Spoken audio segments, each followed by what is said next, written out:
In doing this show, I have often come across one major problem. Do I talk about a series as a whole, if it's split into seasons, or do I talk about the seasons individually, if it's a completed series? I ran into this issue with another one, but I kind of found a way around it, mostly because the dubbed version is already done and the subbed version isn't. However, for today's topic and today's anime, I actually don't have that big of an issue because it's done, but it's 2 seasons. But both seasons comprise one story, but it's 2 seasons, but it's a whole series.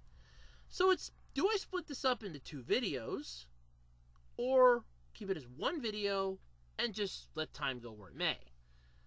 And the answer to that is quite simple. I'm just going to do 1 video because I'm lazy as hell. No, actually because it's just going to be easier in the long run.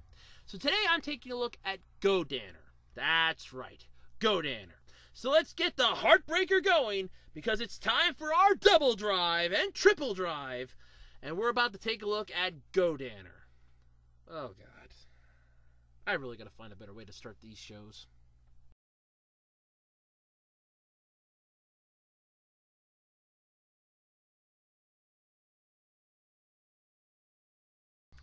Alright, so GoDannar was a unique series, and I actually came across this by chance, mind you. See, I watched some Neon Genesis Evangelion, and one of the trailers, and one of the main things I do whenever I get a new anime series, I first check out the trailers. It's just a habit I've had since I was in high school and middle school, because I didn't have the internet back then, and I didn't know what new anime were coming out. So, checking out the trailers gave me a chance to find out what new anime series were coming out, what I could find, and if anything seemed good. And honestly, GoDannar seemed really interesting, and the trailer for it was kick-ass. In fact, to me, that's 90% of the plot right there. So, the whole thing is basically, well, the mimetic beasts attack. They're these creatures that I'm assuming just want to terraform the Earth, but who the hell knows. Anyway, they attack, and in the ensuing chaos, multiple people are killed, some pilots are lost, and 2 pilots are sent out to stop them, Go and Mira. Unfortunately, Mira dies, and Go saves Anna, a young girl. Before I go any further, yes, this series has fan service. I am not gonna lie about that. There are overly large boobs, butts. Hell, there's an entire running innuendo joke about overly sexually frustrated mechanics. You have been warned. Not even gonna lie, you've been warned. The trailer itself basically said that so much happens in the first exciting volume, and honestly, so much exciting happens in all 5 volumes. If you just get the whole series, it's even better. Basically, what happens is Go takes on the mimetic beasts. However, after he saved Anna, the mimetic beast disappeared. Yeah, don't worry, they'll be back. They always are. Anyway, Anna grew up and decides she wants to marry Go. Well, okay, that's fine. While still in high school. Okay, and that's a problem. Although I like to constantly thank MatPat for this, because he had to put that freaking video up, you son of a bitch. You some bitch. Depending on which prefecture you are in Japan, the age of consent is actually different than it would be anywhere else. So technically, Anna, being in high school, could technically marry somebody who's probably in his late 20s, early 30s, because, well, the hell with it! There, I've said it. Happy? Thanks a lot, MatPat. You ruined anime for me for a long time to come, bastard. Anyway, where do I even go on with this? Anyway, during their wedding, the mimetic beasts attack. Yes, during their actual wedding, the mimetic beasts attack.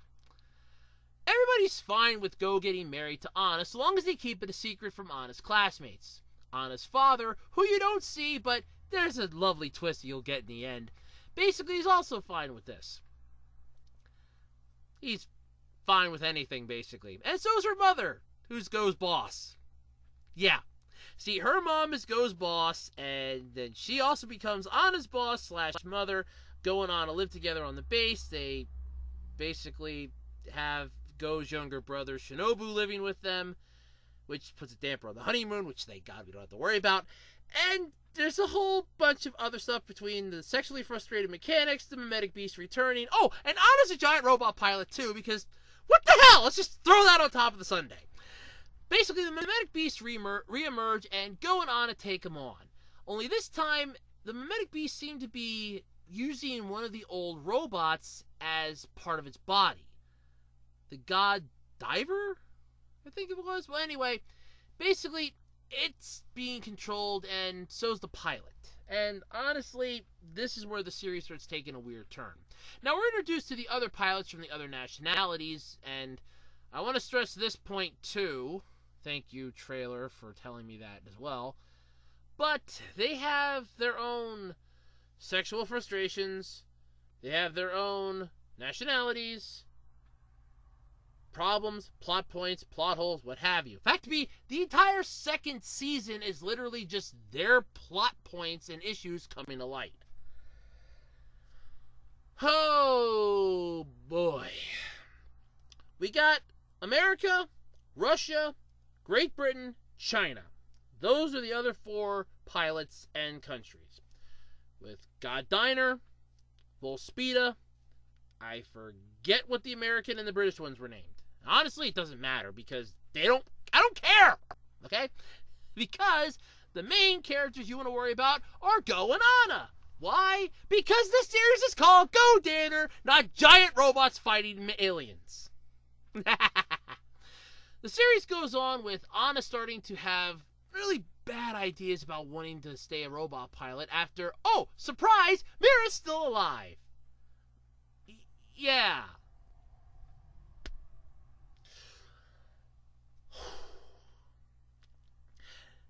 In episode 5, I want to say, they end up picking up a young girl named Lou whose father was killed aboard the space station after the mimetic beasts attacked. Lou, wanting revenge on the pilots and the mimetic beasts in general, wants Go to train her to fight. However, Go refuses, and basically she leaves to be with another person who will teach her how to fight because he has his own issues. And the first season literally ends with Go and Mira attacking a mimetic beast. I guess at this point I should mention that their robots combine. Yeah, the robots can combine. Every country's robot combines in some way, shape, or form. GoDannar, Volspita, and the other 2 whose names I can't remember. And GoDannar. Oh, okay, this is going to be fun. So how do I go any further into this? That was all season 1.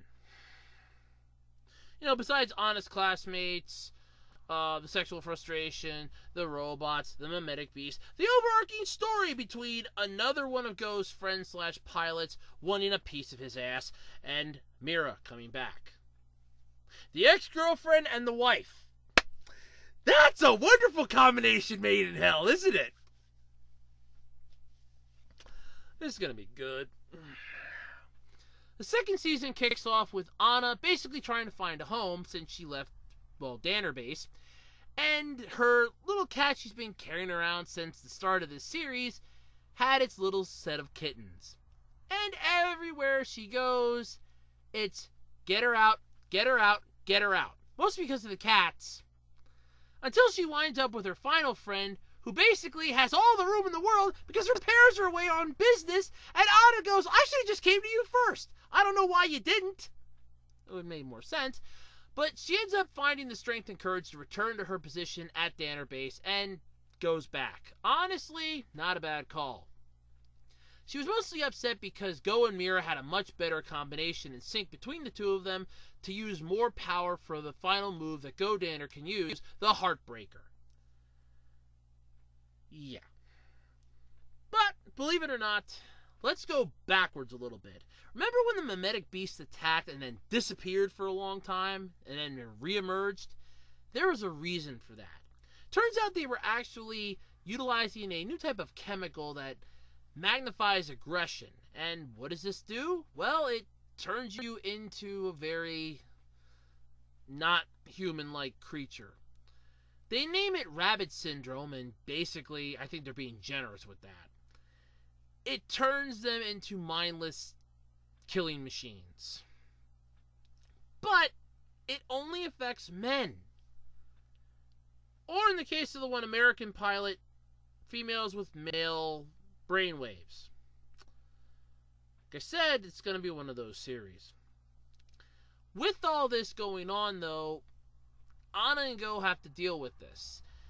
They have to, unfortunately, kill the pilot of GoDannar, which was really sad. However, his death was a needed sacrifice.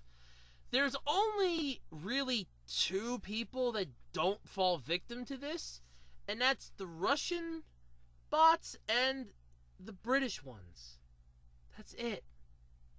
The one American female actually does fall victim to this. However, her co-pilot, who has feelings for her, because what the hell? Why not? I'm fine with this. This is actually getting to be a part where there's a love story everywhere you turn. Hell, even the brother and sister kind of love each other in a weird, creepy way. What the hell? Let's just go for it. And I don't mean that as a bad thing, but seriously, let's just go for it. I'm fine with it at this point. Basically, she's the only female that actually falls victim to this. All the other ones actually are able to keep their sanity. Like I said, the whole second season is mostly just insert pilot story here. That's it.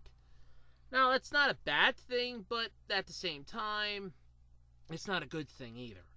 It just bleeds out more why and drags the story on more. But I'm fine with it. The whole series comes to a conclusion with another mimetic beast emerging, Go and Anna having their wedding, finally, because they had to, well, they were technically married, but they were getting remarried, and, what the hell, who cares? And Go got turned into one of those creatures and was stuck in a coma for a while until, believe it or not, the sexually active mechanics actually found a way to help him by screwing each other like rabbits, popping out kids.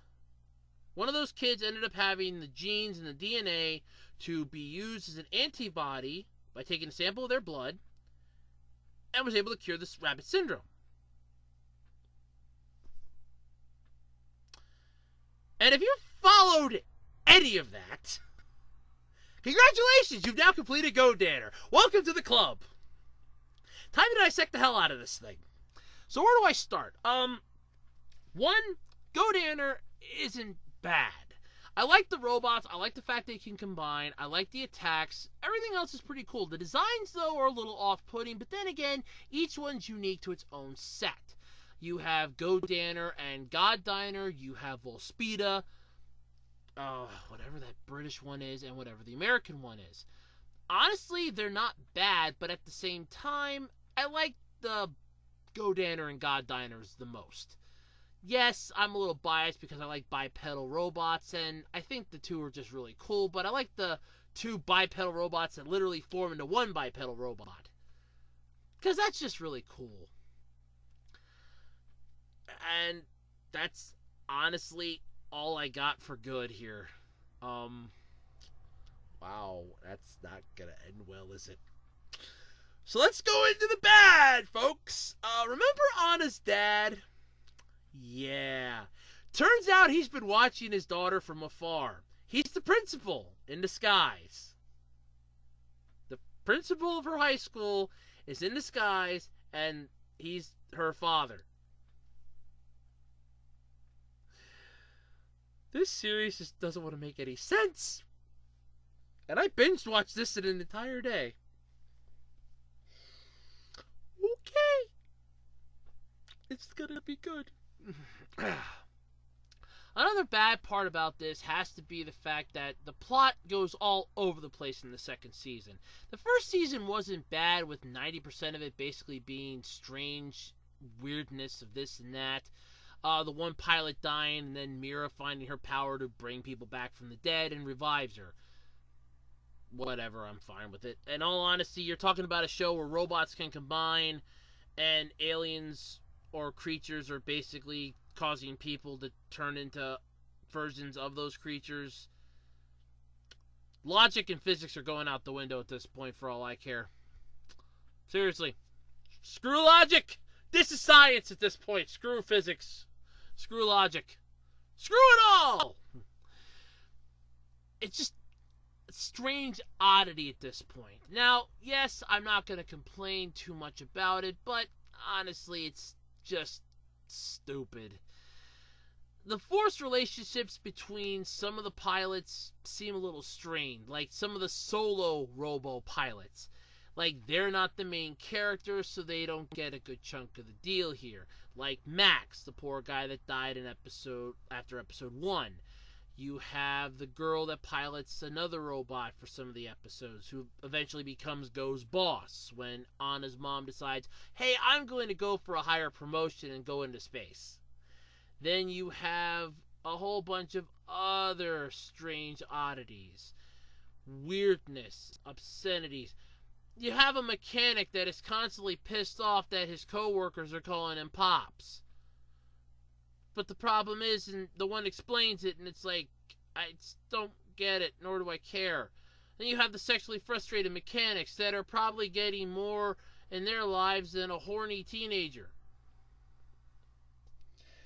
And keep in mind, this is for teenagers. This isn't an M-rated anime. This isn't an 18 or over one. This isn't a 16 plus. This is for teenagers.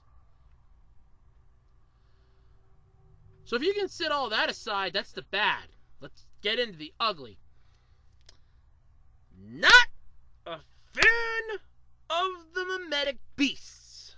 Their design is lackluster at best, stupid as all hell, and as God is my witness, a waste of my time and effort to check out. Now that being said, they're not bad villains. I've seen worse for mech-based anime series. Hell, check out the creatures from Daiguard. Those things are creepy. One weak point that they have to hit every time.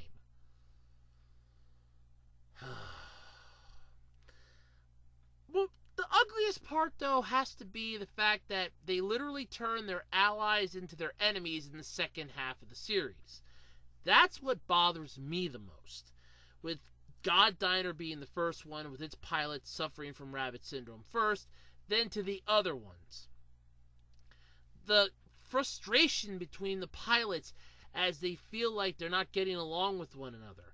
While granted it is basically a life or death situation that they're dealing with, the fact that you've known each other for so long, you should be able to read each other's movements, know when each other is upset, and know when each other is bothered. And the Volspita team from Russia actually makes a good point when she made the comment that her cohort should know how she would react in this situation, how her body could technically be fitted to the cockpit better, and how the calibrations can be done without her. However, I think it was mostly the fact that he just wanted to spend time with her and she didn't see that. Then you have the GoDannar team, where he couldn't control his anger and he was the first to succumb to rabbit syndrome. Or the lesbian couple from the American team that honestly just didn't want to admit their feelings for one another. It falls under the trope of it's good, but at the same time, you really feel sorry for them. I feel sorry for Going On. I feel sorry for Mira. I feel sorry for the GoDannar team. I feel sorry for the Volspita team. I feel sorry for all of them. Hell, I even feel sorry for the Menage Zero guy who basically lost his wife, or girlfriend, I think it was his wife, but lost her, and took Lou under his wing to be her replacement because he knew his time was eventually going to come. But he knew he couldn't fight the rage forever. And honestly, it's a sad thing if you sit through it and really look at it. And that's what's ugly about it. We took a good comedic fan service series and really threw life and death in it. I mean, so much to the point that you really want to take an entire spatula and try to flip this back to the good side. The first season was really good. The second season was just a complete train wreck. But I've seen worse for this show. So my final verdict for GoDannar, definitely check it out. It's worth checking out. It's actually good to check it out. As far as enjoying it, to each their own. Honestly, I like it, both for the characters and the plot and everything else. Mind you, with the exception of my complaints, but those are my personal complaints. I have no problem with the nationalities. If they want to love each other or anything else, more power to them. I like that idea. The fact that there's very few lesbian and intergender relations in anime is actually a good thing, and I applaud GoDannar for going down that route. That was really good of them. Yes, I don't approve of the incest, though. That was a little creepy. But honestly, not really shocking, taking that this is a series that's based on love and reaction and everything else. But still, at the end of the day, it was a good anime. That's all I gotta say. Well, that's all I got for this time around, so be sure to check me out next time, right here on the Anime G.B.U, where I take a look at an anime series, and I give you the good, the bad, and the ugly. Yep, that's just the type of guy I am. Bye, everybody.